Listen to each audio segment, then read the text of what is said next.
जय Hind students, very good morning.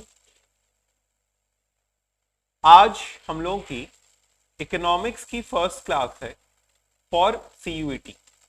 CUET के अंदर में इकोनॉमिक्स कितने मार्क्स का आएगा बताइए, यानी कितने क्वेश्चंस होंगे इसमें? 50 क्वेश्चंस होंगे। And how many you have to attempt? 40 for CUET economics.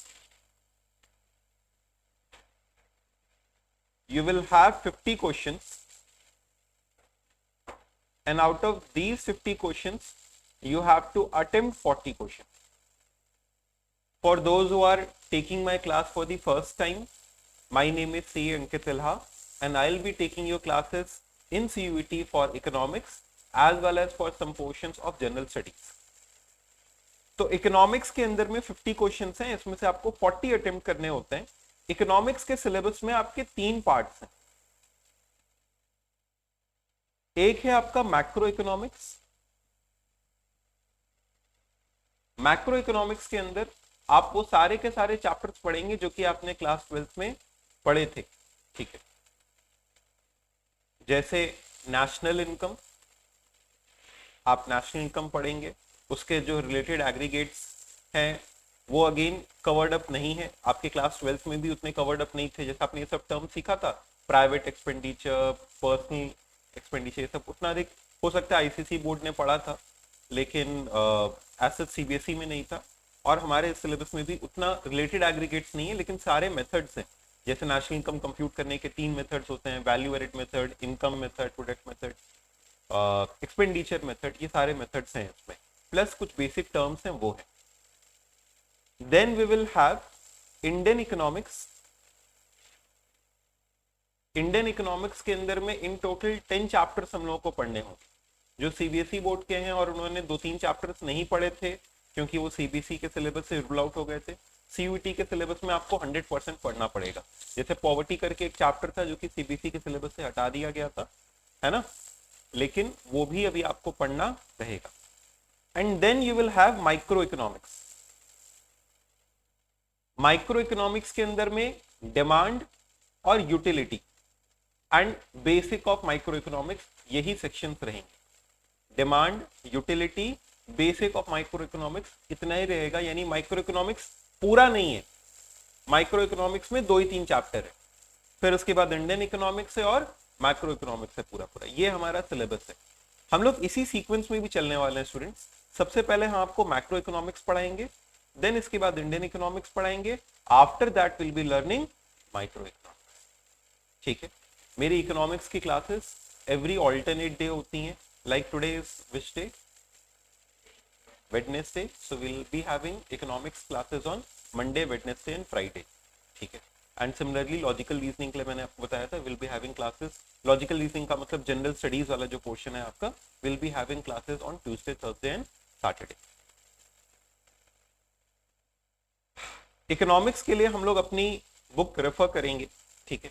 तो ये जो बुक है इसके अंदर में, इसमें आपको चैप्टर के साथ साथ में एमसीक्यूज भी दिखाई देंगे, ठीक है। तो at the end of the chapter we also have MCQs. Chapter है, उसके बाद एमसीक्यूज है। शुरुआत में माइक्रो इकोनॉमिक्स का पोर्शन है, फिर मैक्रो है, और उसके बाद इसमें ढेर सारे एमसीक्यूज भी हैं, ठीक है। तो at the end of every chapter will have MCQs also. Ready everybody? Should we start? Today we are starting with the chapter National Income. एक बात हमेशा ध्यान रखिएगा, मैंने पिछले सेशन में भी बताया था जब मैंने एलाज स्टार्ट किया था, सीयूईटी के अंदर में आप बहुत कुछ पढ़ेंगे, और एक कॉमन डाउट जो हमेशा आता है जब एग्जामिनेशन पास आता है वो ये रहता है कि सर एक बार तो सब पढ़ लिए, अब समझ नहीं आता कि उसको रिवाइज कैसे करें।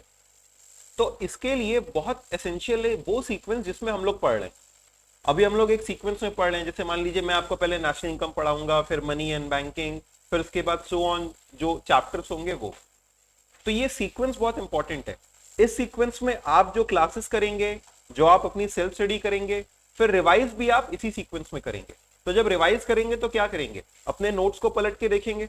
एक चैप्टर को देखने में हार्डली आपको आधी घंटा लगेगा, देन इसके बाद एमसीक्यूज देखेंगे जो कि आपके बुक में दिया हुआ है, फिर उसके बाद वो जो टेस्ट वगैरह आप अपियर करेंगे उसको आप रिव्यू करेंगे। बस ये आपकी तैयारी एकदम होनी चाहिए, ठीक है। हम लोग प्रिपरेशन के दौरान ना, जैसे खास करके मैं आपको बताऊं इंडियन इकोनॉमिक्स में, खास करके इंडियन इकोनॉमिक्स में हम एनसीईआरटी को बहुत हद तक रेफर करेंगे, बिकॉज ये एकदम श्योर शॉट एक्सपीरियंस है कि इकोनॉमिक्स में खास करके इंडियन इकोनॉमिक्स जो कि थियोरेटिकल होता है थोड़ा सा, NCERT is the key.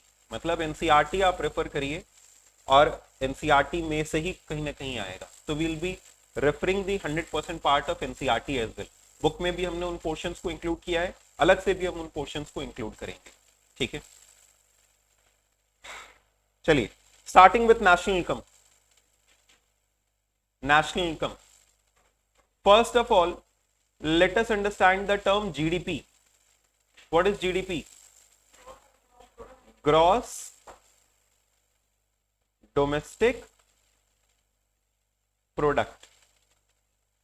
It is Gross Domestic Product. तो डोमेस्टिक वर्ड का मतलब क्या होता है?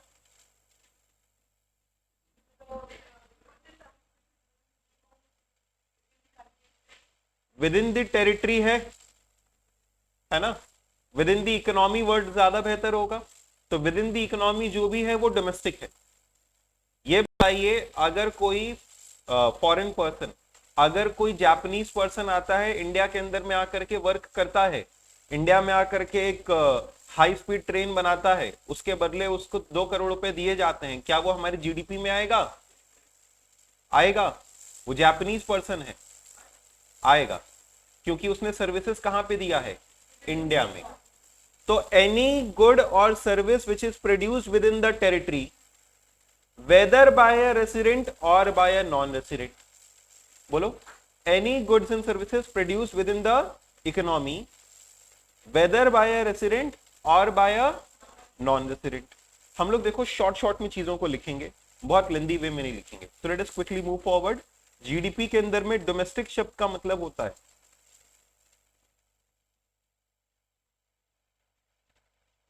goods and services produced within economy, whether by resident और नॉन रेसिडेंट, चाहे रेसिडेंट ने किया या नॉन रेसिडेंट ने किया, वेदर बाय रेसिडेंट और non resident,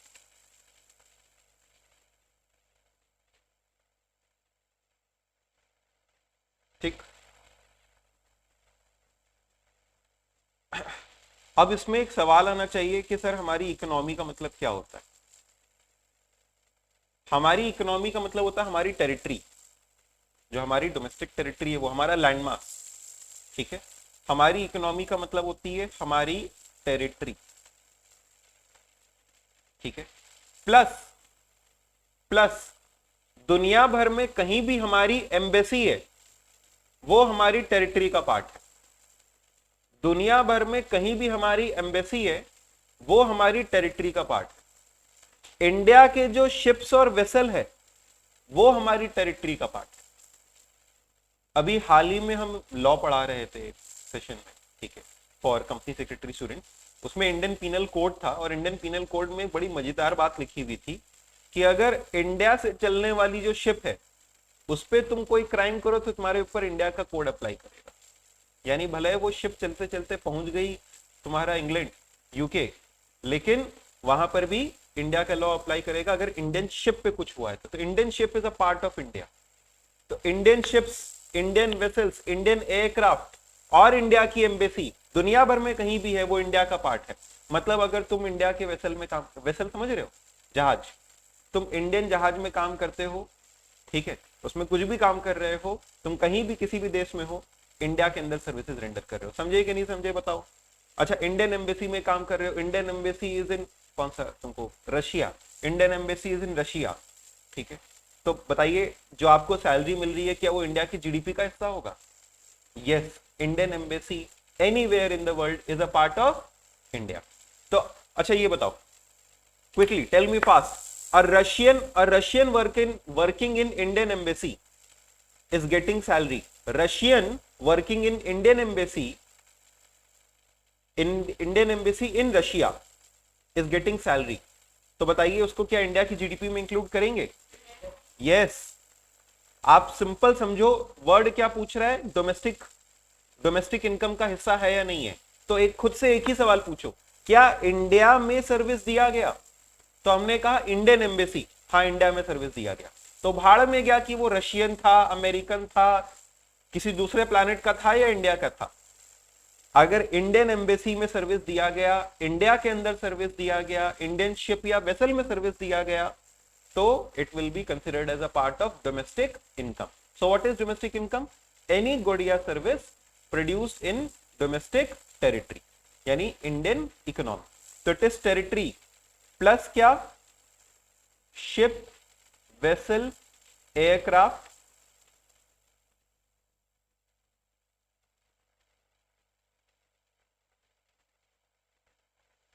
of India plus Indian embassy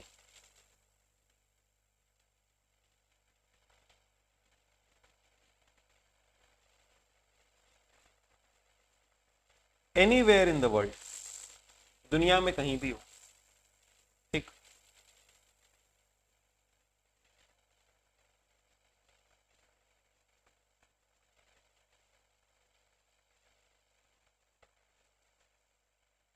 अच्छा, क्या ये डोमेस्टिक इनकम है?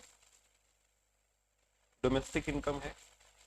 Question. Indian working in Russian embassy in India, बताओ क्या ये डोमेस्टिक इनकम है? क्यों? रशियन एम्बेसी हमारा हिस्सा नहीं। ठीक है,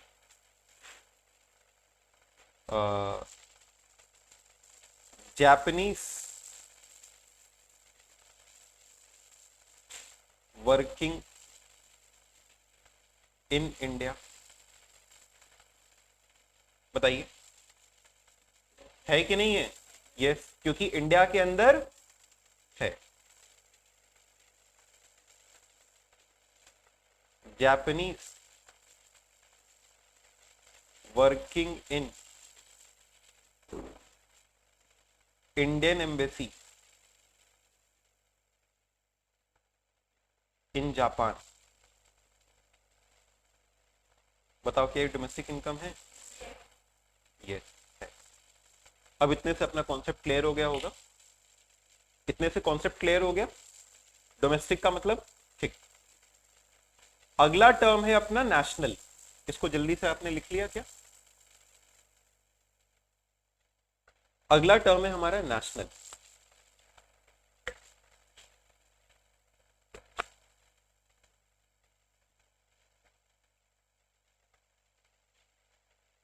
डन एवरीबडी? नेशनल टर्म का मतलब होता है गुड्स या service by Indian resident, by Indian resident in India या अब्रॉड। अब्रॉड को हम लोग यहां पे टर्म इस्तेमाल करते हैं rest of the world. India के बाहर के रीजन के लिए क्या टर्म इस्तेमाल करते हैं? Rest of the world. Short में इसको ROW हम लोग कहते हैं, रेस्ट ऑफ द वर्ल्ड, यानी इंडिया के बाहर का हिस्सा। तो उसको हम लोग किस में इंक्लूड करेंगे? National income. तो दो टर्म होते हैं, एक होगा ग्रॉस डोमेस्टिक प्रोडक्ट, एक होगा gross national product. National product का मतलब होता है service by Indian, goods and services produced by Indian resident. अब जैसे मान लो हम यहाँ के रेसिडेंट हैं या नहीं है? हैं। अक्षय कुमार इंडिया का रेसिडेंट है या नहीं है? हाँ, तुम लोगों ने सुना होगा कि उसके पास कनाडा की सिटीजनशिप है, तो वो इंडिया का रेसिडेंट है या नहीं है? है। सिटीजनशिप की बात नहीं कर रहे, किसकी बात कर रहे? रेसिडेंट। सिटीजनशिप कहीं की भी हो, सिटीजनशिप कहीं की भी हो, अगर हम रहते इंडिया में हैं तो हम कहां के रेसिडेंट माने जाएंगे? इंडिया के। प्रियंका चोपड़ा इंडिया की रेसिडेंट नहीं है, रहती कहां पे? यूएस में। तो अगर वो यूएस में रहती है तो भले उसके पास इंडिया की नेशनैलिटी हो, लेकिन वो इंडिया की रेसिडेंट नहीं। रेसिडेंट मतलब आप आम तौर पे जहां पे रहते हैं, ठीक। अच्छा सर, आम तौर पे जहां पे रहते हैं इसको डिफाइन भी किया जाता है, कई जगहों पे इसकी डेफिनेशन अलग अलग है। आम तौर पे हम लोग कहते हैं कि अगर आप 182 डेज पिछले साल इंडिया के अंदर थे, 182 डेज और मोर अगर आप इंडिया के अंदर थे, तो आपको इंडिया का रेसिडेंट माना जाएगा। अब मान लो अगर इस साल हम पूरे समय के लिए जापान रहे, तो हम कहां के रेसिडेंट बन जाएंगे अगले साल? जापान के। लेकिन सिर्फ उतने से काम नहीं होता है। अब जैसे मान लो कोई विदेशी खिलाड़ी इंडिया के अंदर में आया, इंडिया में आईपीएल खेला और आईपीएल बहुत लंबे समय तक चला, 9 महीने तक इसका कुछ ना कुछ चलता रहा, तो वो तो बहुत समय इंडिया में रह लिया, तो अगले साल उसको इंडिया का रेसिडेंट कह दें? गलत लग रहा है ना, क्योंकि उसकी मेन कमाई तो इंडिया से नहीं होती। तो हम लोग कहते हैं दो चीजें होनी चाहिए रेसिडेंट होने के लिए, सुनना ध्यान से, दो चीजें होनी चाहिए रेसिडेंट होने के लिए। आप इंडिया में रहे हो कम से कम 182 डेज और आपका इकोनॉमिक इंटरेस्ट भी इंडिया में हो। सर इकोनॉमिक इंटरेस्ट माने आपकी जो मेन कमाई होती है वो कहां से होती है? इंडिया से। जैसे अगर हम कहें कि हमारे इंडियन प्लेयर्स इस बार साल भर तक विदेश में कहीं ना कहीं खेलते रहे, वो बाहर ही रहे इंडिया के, तो क्या वो इंडिया के बाहर रहे बहुत समय तक, 182 डेज इंडिया में नहीं रहे, तो उनको हम विदेशी करार कर दें? नहीं, हम कहेंगे कि भाई वो मेन कमाई तो कहां से करते हैं? इंडिया। तो या तो 182 डेज इंडिया के अंदर में रहे, या फिर उनका इकोनॉमिक इंटरेस्ट मेनली कहां पे है? इंडिया में। ठीक है, कोई हार्ड एंड फास्ट रूल इसका लोगों को नहीं पढ़ना है, एक नॉर्मल समझ के हिसाब से आपको सिखा रहे। ठीक है, अब आगे सुनना हमारे काम की चीज। ये बताओ हम एक इंडियन रेसिडेंट है, हम अगर जाके रशियन एम्बेसी में काम करने लगे, तो क्या मेरी की हुई कमाई, सुनना, हम हैं इंडियन रेसिडेंट, हम अगर रशियन एम्बेसी में जाके काम करने लगे तो मेरी की हुई कमाई क्या नेशनल इनकम में आएगी? आएगी? सोचो, डोमेस्टिक इनकम में आएगी? नहीं। नेशनल इनकम मतलब रेसिडेंट ने कमाया। क्या हम रेसिडेंट हैं? तो हम चाहे इंडिया में कमाएं, विदेश में कमाएं, कहीं पर भी कमाएं, हमारी कमाई किस में आएगी? National income. ठीक है, हम यूएस चले गए, यूएस में जैसे हमने कुछ सर्विसेज रेंडर की यूएस के अंदर में, यूएस में किसी के अकाउंट्स बनाने थे, हमने वहां के अकाउंट्स को तैयार किया, फ्रीलांसिंग के तौर पे हमने वहां के अकाउंट्स को तैयार किया और अकाउंट्स को रेंडर किया। ठीक है, तो ये बताओ, my income is generated from US, so will this be included in the national income? Yes, it will be included in the national. National income मतलब रेसिडेंट ने कमाया, चाहे देश में कमाया या विदेश में कमाया, वेदर इन इंडिया या रेस्ट ऑफ दी वर्ल्ड। अब ऊपर के सवालों में मेरे को बताना स्टूडेंट, कोई बात नहीं, ध्यान दीजिए, इसी सवाल में मेरे को बताना क्या ये नेशनल इनकम में आएगा? पहला वाला बताओ, क्या नेशनल इनकम में आएगा? Indian working in Russian embassy, yes, क्योंकि ये कौन है? इंडियन है, तो नेशनल इनकम में आएगा। जापानीज वर्किंग इन इंडिया, ये नहीं आएगा। क्यों? क्योंकि ये जापानीज है, कहीं पर भी काम करे नेशनल इनकम में नहीं आएगा। Japanese working in Indian embassy in Japan, sir ये जापानीज है, किसी भी प्रकार से किसका हिस्सा नहीं है? नेशनल इनकम का हिस्सा नहीं। तो डोमेस्टिक मतलब अर्नड इन इंडिया, नेशनल का मतलब अर्नड बाय इंडियन रेसिडेंट या goods and services produced by Indian resident. तो एग्जांपल नंबर 1 में नेशनल इनकम में आएगा? यस।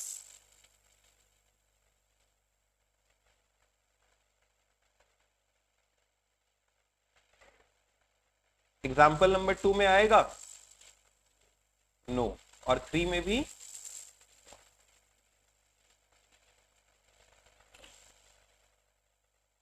क्लियर हुआ यहां तक? पक्का लिखा आप लोगों ने? ओके। अगर आप डोमेस्टिक इनकम को नेशनल इनकम में बदलना चाहते हैं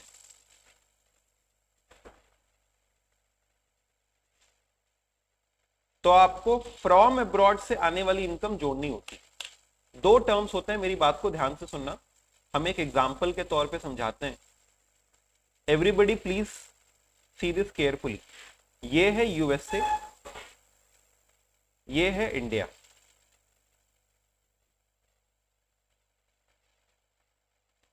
ठीक, इंडिया के अंदर में है राम, इंडिया का रेसिडेंट है, रेसिडेंट।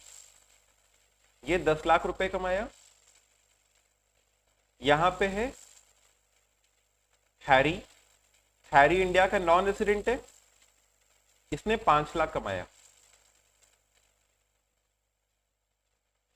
यहां पे है मान लो एक कोई non resident Justin, Justin India का रेसिडेंट नहीं है ना, तो इसने यहां पे 20 लाख कमाया। और मान लो विदेश जा करके कोई अर्निंग करता है, इंडिया का कोई पर्सन जो है विदेश में जाता है और कमाता है, इंडिया का कोई पर्सन जो कि विदेश जाता हो, चलो अदानी, ये जाता है और बाहर विदेश से यूएस से फॉर एग्जांपल 8 लाख रुपए कमाता है।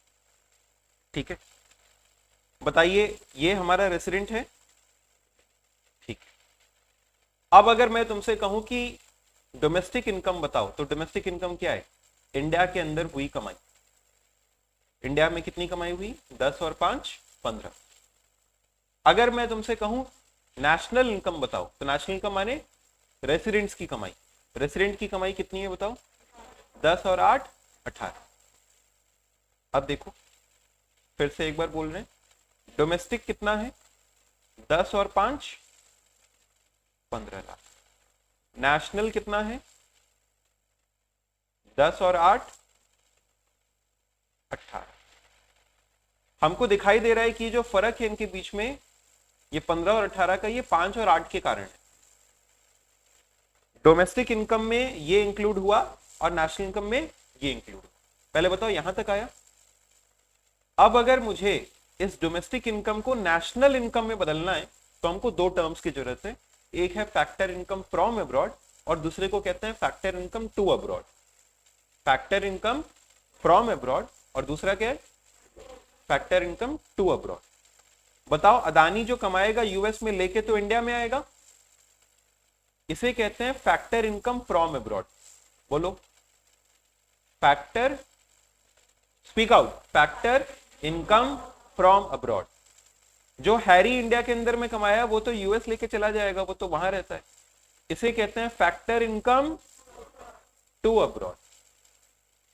अब अगर मुझे इस डोमेस्टिक इनकम को, सुनना मेरी बात को, अगर हमें डोमेस्टिक इनकम को नेशनल इनकम में बदलना है तो जो फ्रॉम अब्रॉड से आ रहा है वो मेरे रेसिडेंट का है, हमें उसको जोड़ना है, और जो टू अब्रॉड जा रहा है वो नॉन रेसिडेंट का है, तो हमें उसको हटाना है। तो सुनना, डोमेस्टिक इनकम को नेशनल इनकम में कन्वर्ट करने के लिए डोमेस्टिक को किसके बराबर बनाना है? नेशनल के बराबर बनाने के लिए जो फ्रॉम अब्रॉड आ रहा है, क्योंकि वो मेरे रेसिडेंट का था तो हम उसको जोड़ देंगे, और जो टू अब्रॉड जाता है उसको घटा देते हैं। तो डोमेस्टिक में factor income from abroad add करेंगे और factor income to abroad minus करेंगे, तो इट विल बिकम क्या? नेशनल। तो how much is domestic? 15। Factor income from abroad कितना आ रहा था?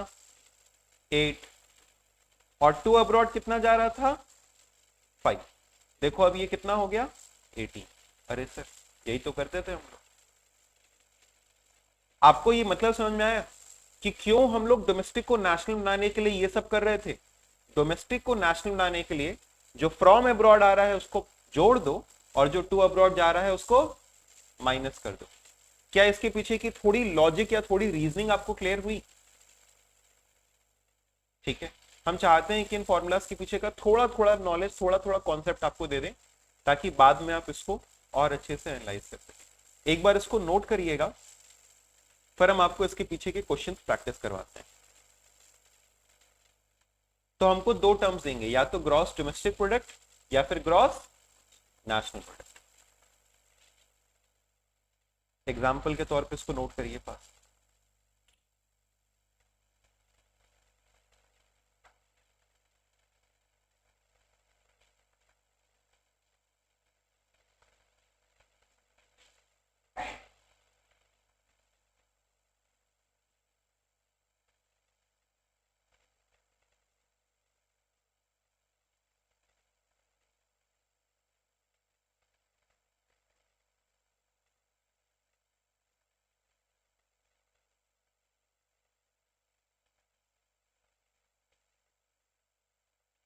Done everybody?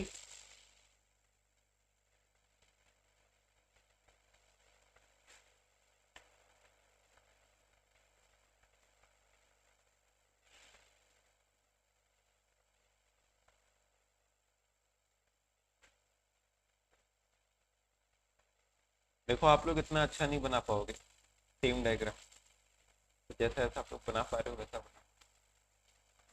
ये सालों की कड़ी मेहनत और तपस्या के बाद ऐसे अच्छे डायग्राम।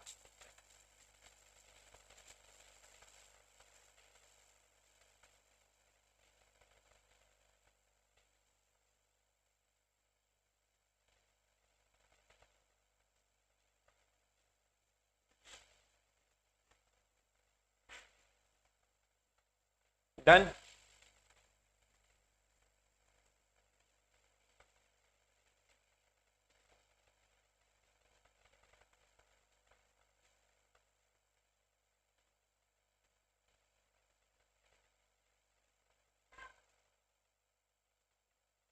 ओके, एग्जाम्पल, अगर हम कहें GDP is 2800, factor income from abroad is 400 and factor income to abroad is 700, how much is GNP? GNP मतलब gross national product। तो GNP निकालने के लिए क्या लिखेंगे? GNP इज इक्वल टू क्या दिया हुआ है? GDP। डोमेस्टिक को क्या बनाना है? नेशनल। तो डोमेस्टिक को नेशनल बनाने के लिए factor income from abroad plus कर देंगे और factor income to abroad minus. तो how much is GDP? 2800 plus from abroad, correct, 400 minus factor income to abroad 700, this is 2005।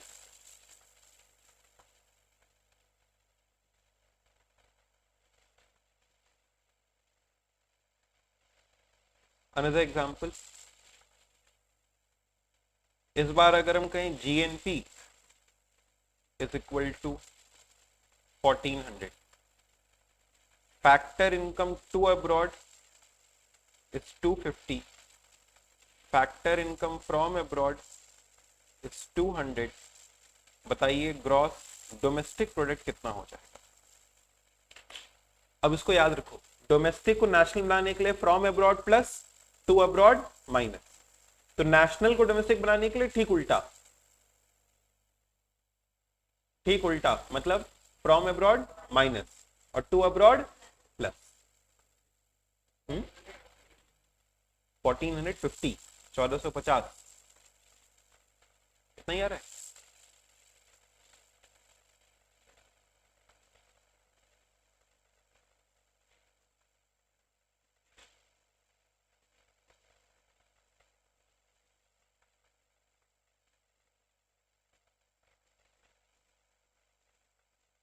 GDP is equal to GNP plus कर दें to abroad,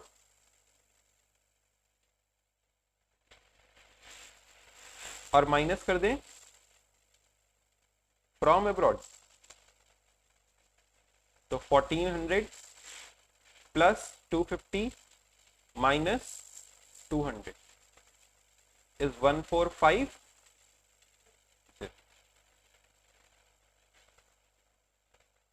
जैसे factor income to abroad और from abroad दिया जाता है, वैसे ही आपको एक और टर्म इस्तेमाल किया जाता है called as net factor income from abroad. क्या होता है? Net factor income from abroad. तो सुनो मेरी बात, ट्रिक, जैसा फैक्टर इनकम फ्रॉम अब्रॉड के साथ करेंगे वैसा ही net factor income from abroad के साथ करेंगे। बोलो, जैसा फैक्टर इनकम फ्रॉम अब्रॉड के साथ करते हैं वैसा ही net factor income from abroad के साथ में भी करेंगे। इसका मतलब पहले आप ये समझ लो net factor income from abroad का मतलब क्या होता है। Net factor income from abroad को NFIA लिखा जाता है। इसका मतलब होता है factor income from abroad plus और factor income to abroad minus. तो बताओ, अगर ऊपर वाले सवाल में हमें कहना हो net factor income from abroad तो क्या कहोगे? +200 -250 यानी कितना? -50।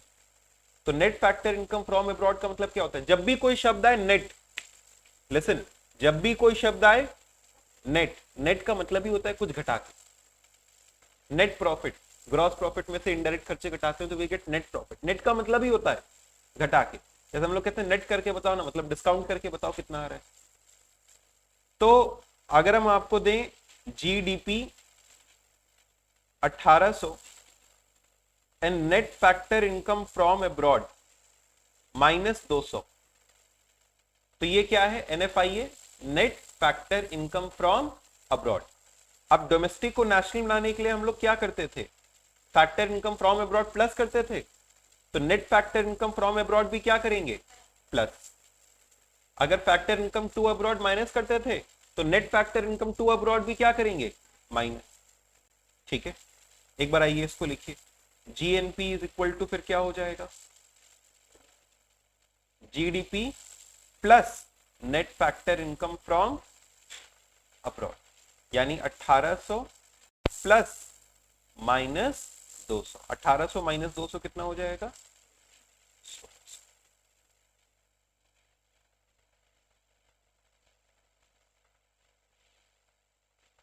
एक बार लिखा आपने कि नहीं लिखा? फिर इसको हम लोग प्रैक्टिस के थ्रू और सीखते जाएंगे। सबने लिखा? फिर उसके बाद बताइए, अगर हम कह रहे हैं GNP is equal to 1500, next we have net factor income to abroad. Net factor income to abroad 150। बताओ GDP कितना हो जाएगा?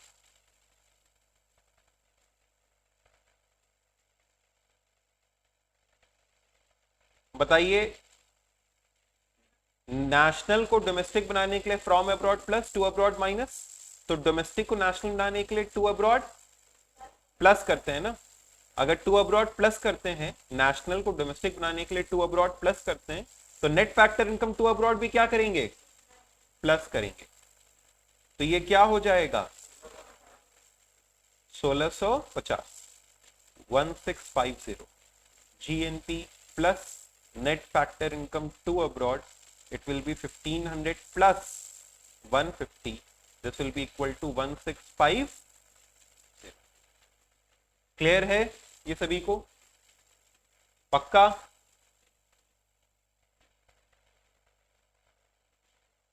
Done everyone?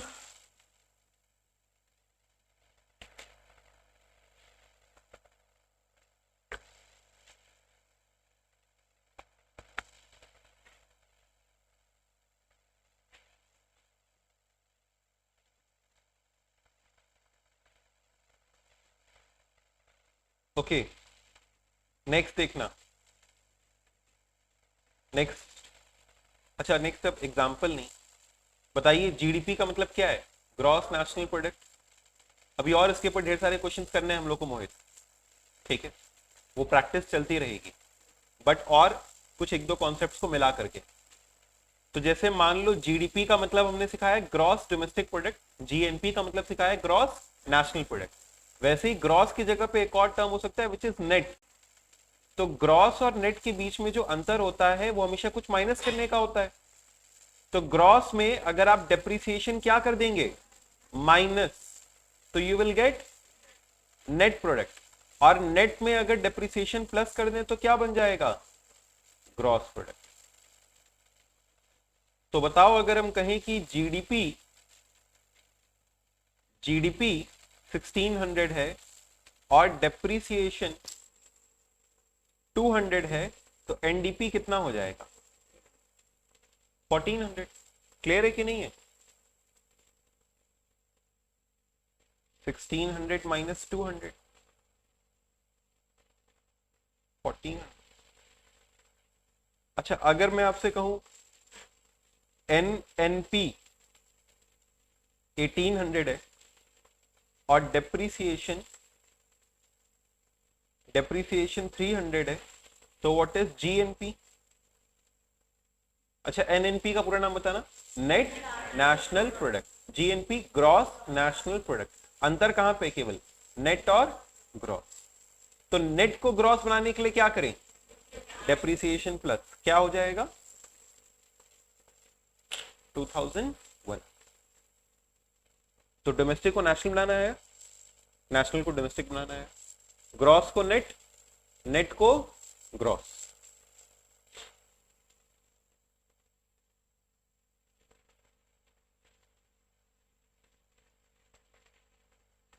यहां तक की बातें क्लियर थी। अच्छा अब हम दोनों का मिक्स बैक करेंगे। अगर हम कहें जीडीपी इज 2500, डेप्रिसिएशन 200 है, फैक्टर इनकम फ्रॉम अब्रॉड 300 है, और फैक्टर इनकम टू अब्रॉड 450 है, तो बताइए नेट नेशनल प्रोडक्ट कितना हो जाएगा।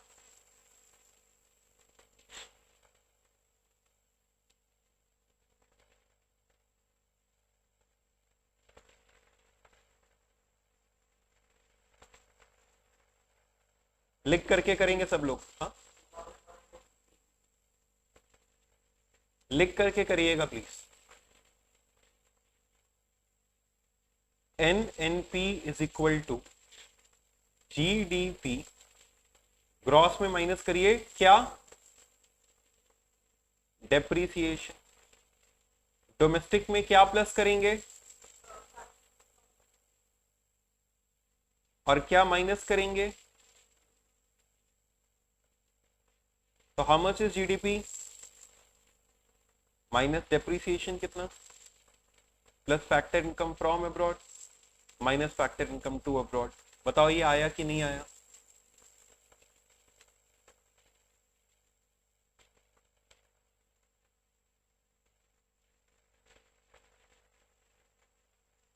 कितना हो जाएगा बताइए, 2150।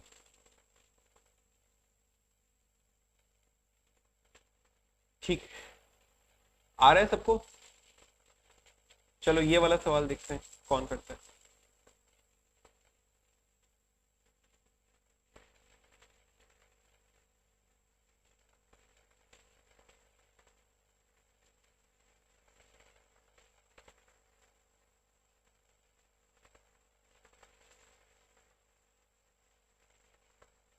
Net factor income to abroad 400,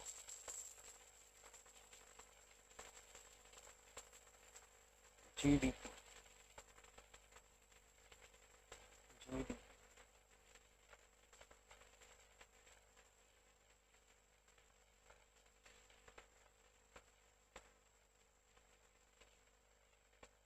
आपको बताना है डेप्रिसिएशन कितना होगा।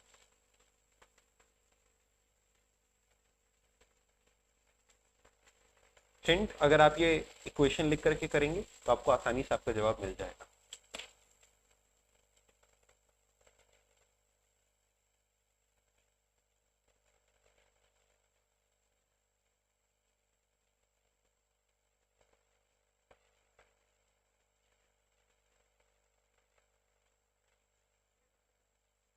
छह सौ पचास।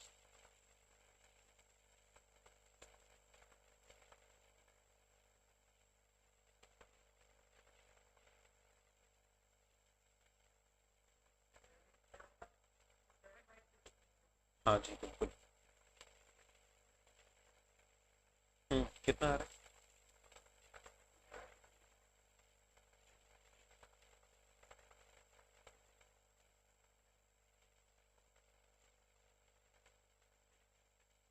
कम ऑन स्टूडेंट्स।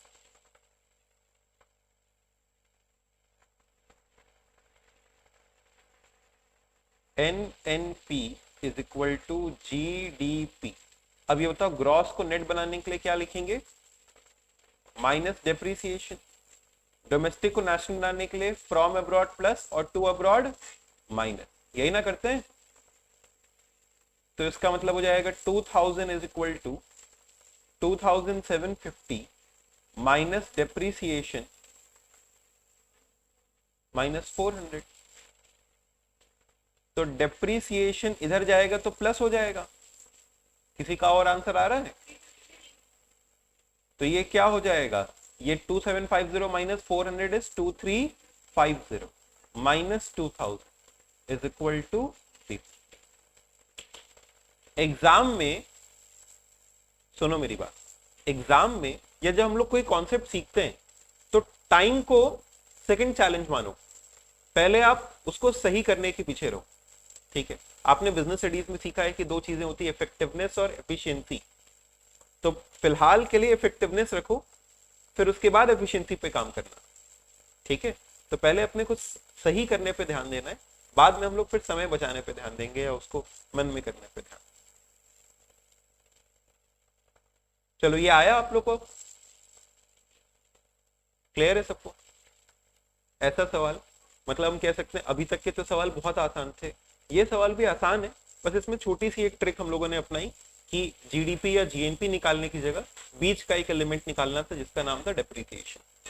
ठीक है, चलिए आगे बढ़ते हैं। ये जो जीडीपी या जीएनपी या बेसिकली अपना प्रोडक्ट है, ये मार्केट प्राइस पे भी हो सकता है या फैक्टर कॉस्ट पे भी हो सकता है। मार्केट प्राइस का मतलब वो प्राइस जिसपे वो मार्केट में बिक रहा है। फैक्टर कॉस्ट का मतलब cost of the factors of production. तो it can be GDP MP, it can be GDP FC, it can be GDP MP, it can be GDP FC. तो GDP MP is gross domestic product at market price and this is gross domestic product at factor cost. Factor cost का मतलब होता है, सुनना मेरी बात, factor cost का मतलब होता है सारे फैक्टर्स ऑफ प्रोडक्शन की कॉस्ट को मिला दो। Listen carefully, this is equal to, हमारे फैक्टर्स ऑफ प्रोडक्शन क्या होता है? Land, labour, capital, entrepreneur.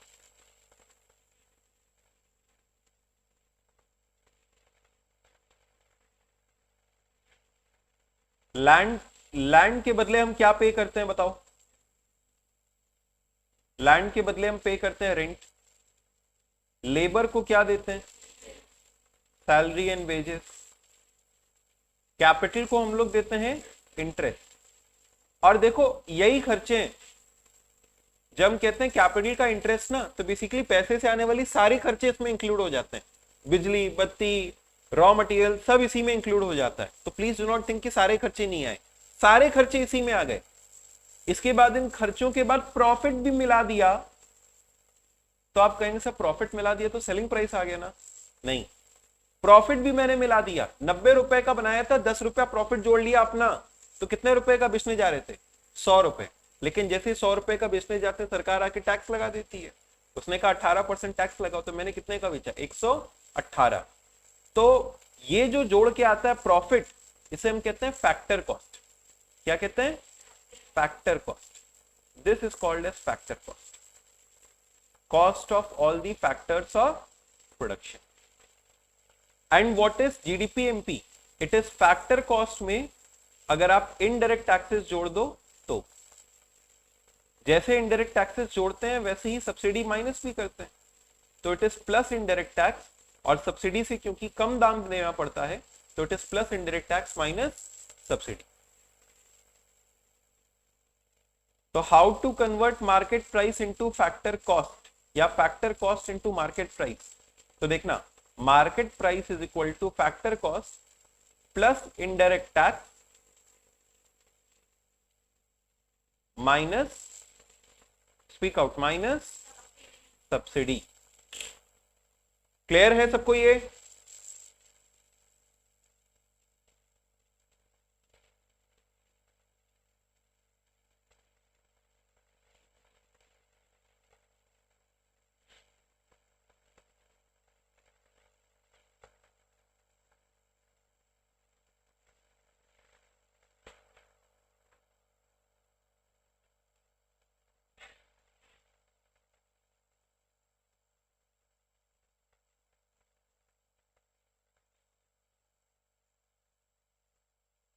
Clear है?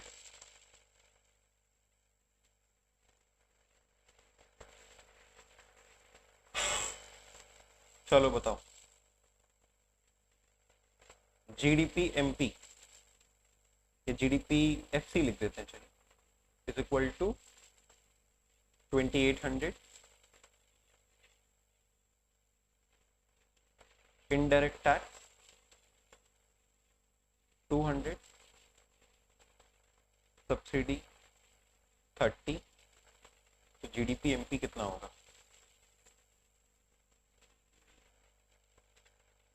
ठीक, GDP MP is equal to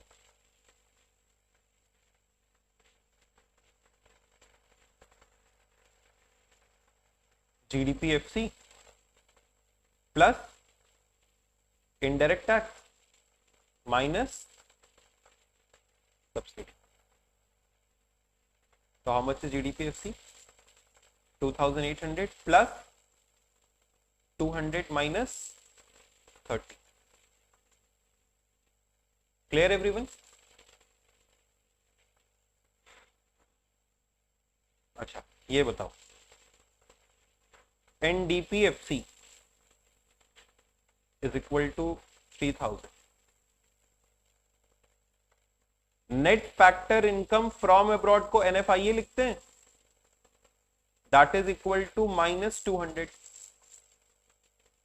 और वैसे ही करके plus indirect tax minus subsidy, इसको कहेंगे net indirect tax, plus subsidy minus indirect tax, that is called as net subsidy. Subsidy plus कर रहे हैं, टैक्स माइनस कर रहे हैं, तो नेट सब्सिडी। टैक्स प्लस कर रहे हैं, सब्सिडी माइनस कर रहे हैं, तो नेट इनडायरेक्ट टैक्स। समझे कि नहीं समझे? प्रॉफिट प्लस होता है, लॉस माइनस होता है, तो net profit.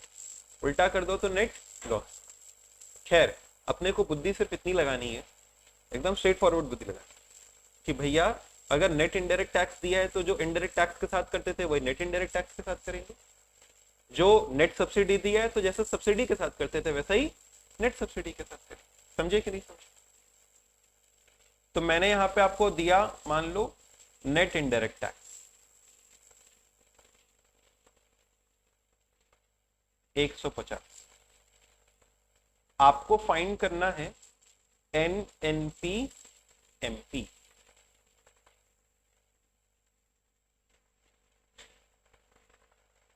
NNP MP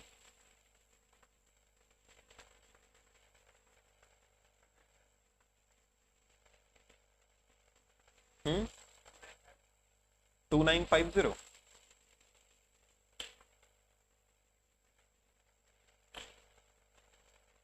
Others, please solve it fast.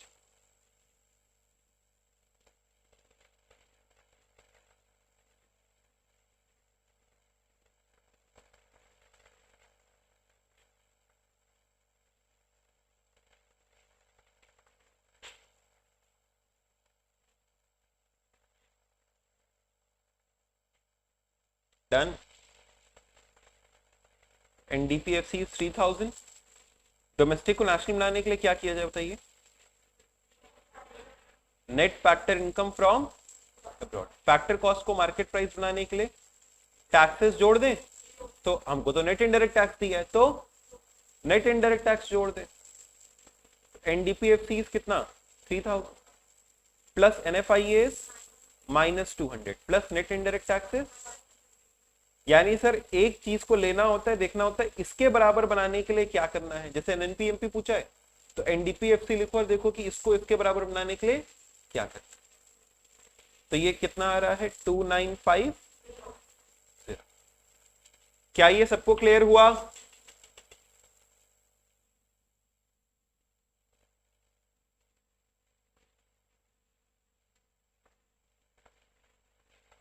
GDPMP is equal to 4000,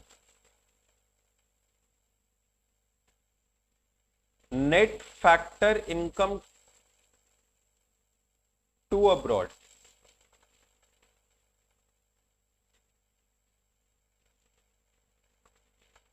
120,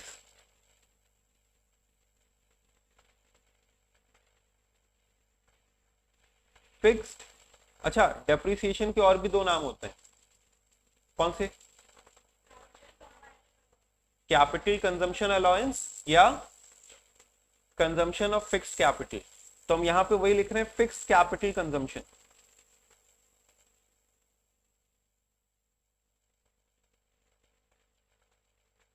इसका एक और नाम क्या हो गया? डेप्रिसिएशन। ठीक है, समझ जाना, कैपिटल कंजम्पशन अलाउंस के फिक्स्ड कैपिटल कंजम्पशन इज 50 और नेट इनडायरेक्ट टैक्स इज 100। आपको फाइंड करना है एनएनपीएफसी। एनएनपीएफसी का पूरा नाम बताना, net national product at, it can be at factor cost, it can be at market price. So this is NNPFC, net national product at factor cost. और इसी को क्या कहते हैं, सुनना मेरी बात, इसी फिगर को कहते हैं नेशनल इनकम। स्टूडेंट्स, हमारे चैप्टर का नाम भी क्या है? National income. What is national income? NNPFC is called as national income। ठीक, please give me the book, एक बार बुक।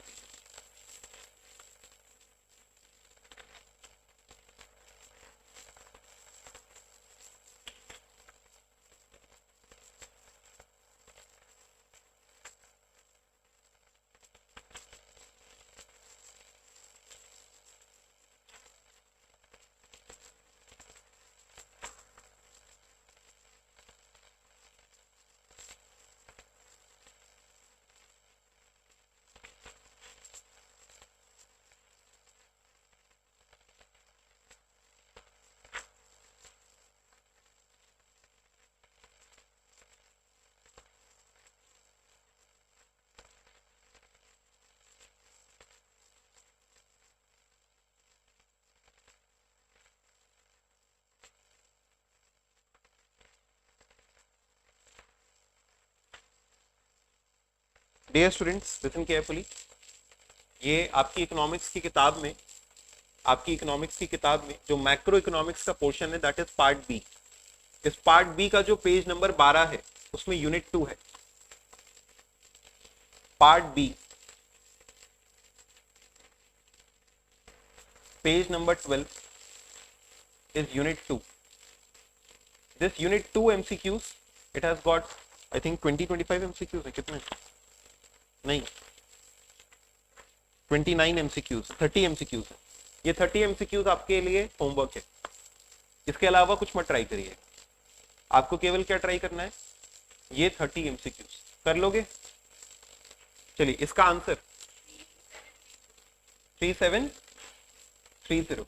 Anybody else? 3730।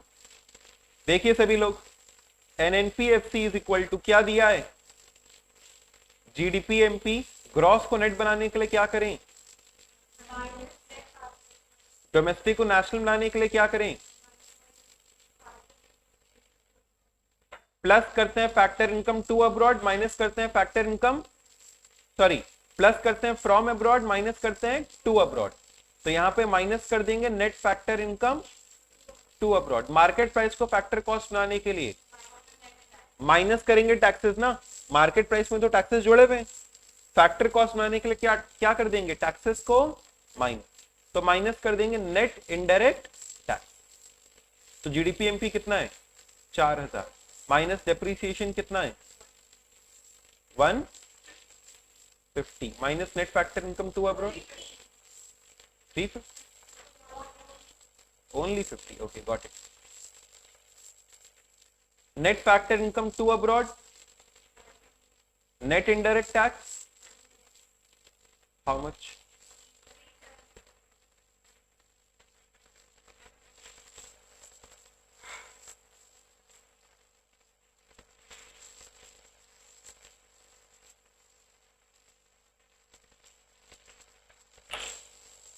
होमवर्क करके आओगे? अरे हाँ बोलो. नेक्स्ट क्लास मिलते हैं students. Thank you so much. We'll be covering up this entire chapter of national income in 3 to 4 classes.